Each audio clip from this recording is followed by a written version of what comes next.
I used to live in boyhood, but after a couple of years, I felt it was time to make a transit to a new commute, one that was admired and longed for by everyone that lived in this neighborhood. But before I paint a portrait of the landscape of this new hood, let me walk you down the road that leads to it.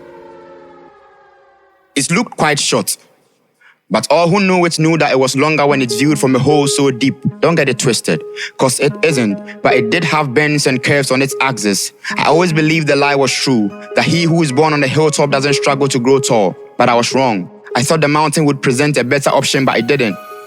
It didn't take long for me to realize that I fell short of the height required, and back to the description.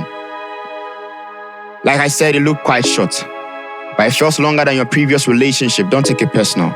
Cause personally, I didn't like the way this road was diabolical in terms of length. I mean, comparing the well-built rock to the heart of Kevin might give you impressions, but don't be deceived.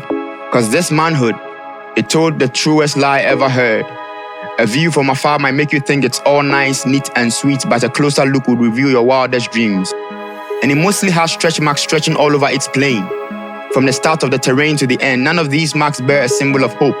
You never know whether to fit in it or to fit it in your whole life, cause when you are buried in it, it will definitely spill you out. And when it's buried in you, it will spill all the in it at you.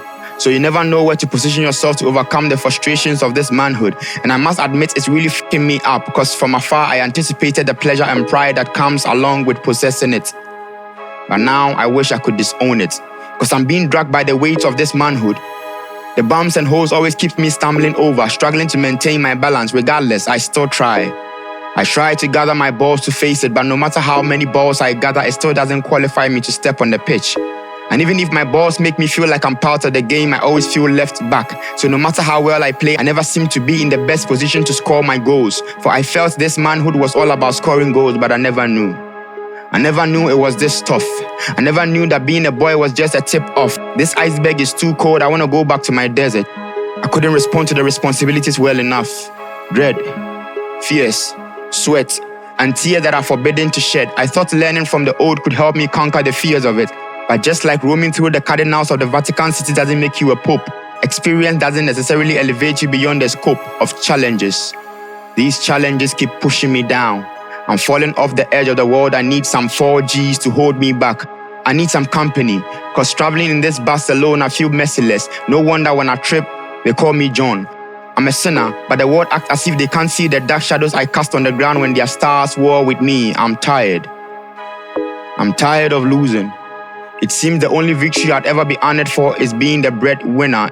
And even with that, they still criticize my taste, always reminding me that I'm the head, but I wish that gave me the upper hand, so that even when I'm gone, my statue will give liberty to my soul. Cause the manhood is no easy place to dwell.